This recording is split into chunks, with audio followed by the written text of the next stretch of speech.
Hi, good afternoon, ma'am. Hello. My name is Gladys, and I will be your new fitness trainer for the upcoming exercise that we'll be doing in the following days. So before I begin, I will need to gather your personal information. But don't worry, all the information that you provide will be kept confidential and will only be used for the purpose of designing a safe and effective exercise for you. Okay, so can I have your name and your age?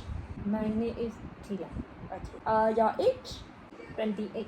Do you know your weight and your height roughly? 53 kg. Okay. 158 cm. Okay, so now I'll give you a brief overview of what you can expect. We'll start off with the pre-participation screening, then followed by the fitness assessment, which concludes your cardiorespiratory and balance. Lastly will be your exercise prescription. Before I begin, I must conduct the ACSM exercise pre-participation screening before you start on the exercise. So the purpose of this, right, is actually to identify if you need any medical clearance before starting the exercise, or if there is a need to increase the volume or intensity of the training. So then also if you have any clinically significant diseases that may need medically supervised exercise program. So all in all, right, it's just to assess your health status to ensure the safety and effectiveness of the exercise.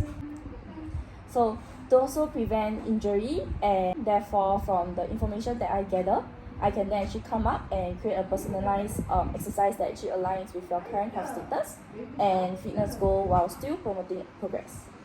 Okay?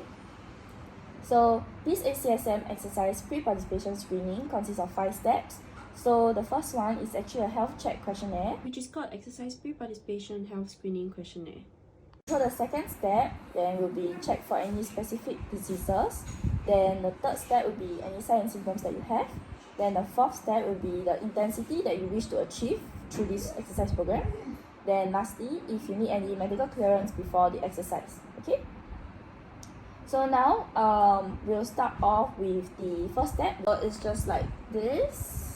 Okay, so I'm just gonna ask you. She states that she doesn't have any chest discomfort with exertion, any unreasonable breathlessness, any dizziness, fainting, blackouts, and she also doesn't have any ankle swelling, unpleasant awareness of a forceful, rapid, or irregular heartbeat, and she doesn't have any burning or cramping sensation in her lower legs when walking short distance. So can I know if you have performed any planned structured physical activity for at least 30 minutes at moderate intensity on at least 3 days per week for at least the last 3 months? Yes, I run 3 days per week. Okay, so you run 3 days per week. Okay, then do you have any training history? I used to sleep for 3 days per week to stay hot, fatigue or COVID. I wasn't able to sleep. Then we'll move on to step 3. She also states that for her medical condition, she doesn't have any heart attack, any heart surgery, or have any pacemaker currently, and she also doesn't have any heart valve disease, heart failure, heart transplantation, congenital heart disease, diabetes, and renal disease. So after you've done the third step, we'll move on to the fourth step, so which will be the intensity you wish to achieve. So can I ask, like, what is the desired exercise intensity you wish to achieve through this exercise program? We have light, moderate, or vigorous intensity. I would like to moderate intensity. Okay, so light to moderate intensity. Yeah.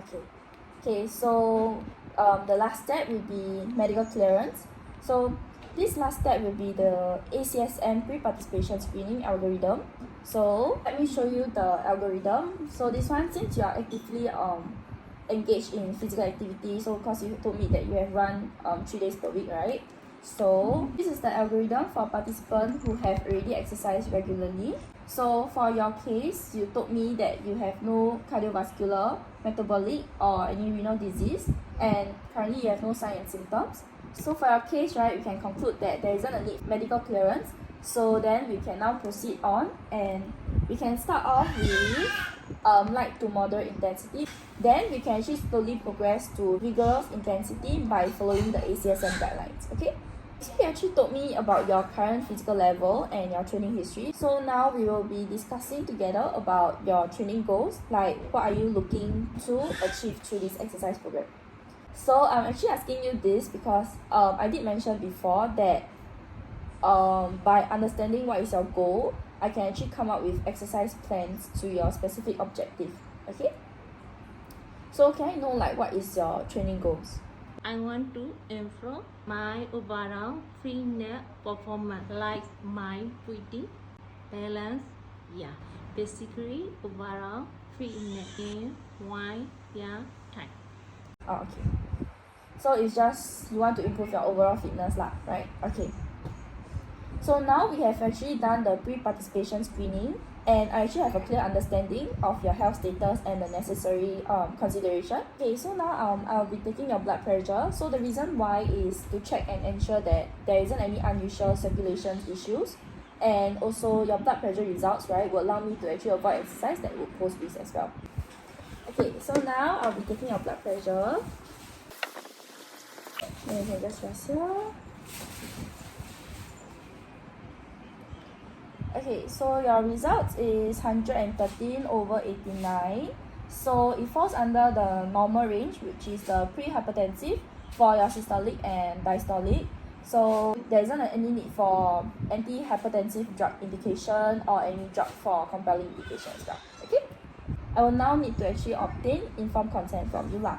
So the process of this informed consent, right, is to let you know about the test procedure, the benefits of the exercise, the risk concerning the assessment, and if there is any risk, I will then actually follow up by providing the alternative to the assessment. Okay, so this participation, right, is entirely voluntary, and you actually have the right to decline or withdraw any exercise without any consequences. Okay, so you can actually always ask me questions along the way about the program, the exercise, or any concerns that you have. So there's actually a few things that you have to take note of on the day itself for the exercise assessment and the prescription. So no food, caffeine, not within 3 hours of the testing. I apologize for raising this question, but are you a current smoker or do you currently drink? No. No? Okay. Are you taking any medications currently? No. No, okay. So actually it's important to also remember on the day itself to avoid exercise. And for the clothing wise, right, you should be wearing clothes that actually permits freedom or movement. So actually I would recommend a normal dry fit clothes with long pants will do. Okay? Okay. So on the day itself, if you wish to have someone to accompany you to the assessment, it's also okay, but you just let me know beforehand. Okay? So before I end this session, right, please make sure to stay well hydrated throughout the 24-hour period leading up to the exercise test in order to ensure proper hydration level before the testing begins. Okay, so actually, that will be all for today. Do you have any questions regarding the program for me? No. Okay, thank you, and I'll see you again on the assessment day itself. Okay, Thank you.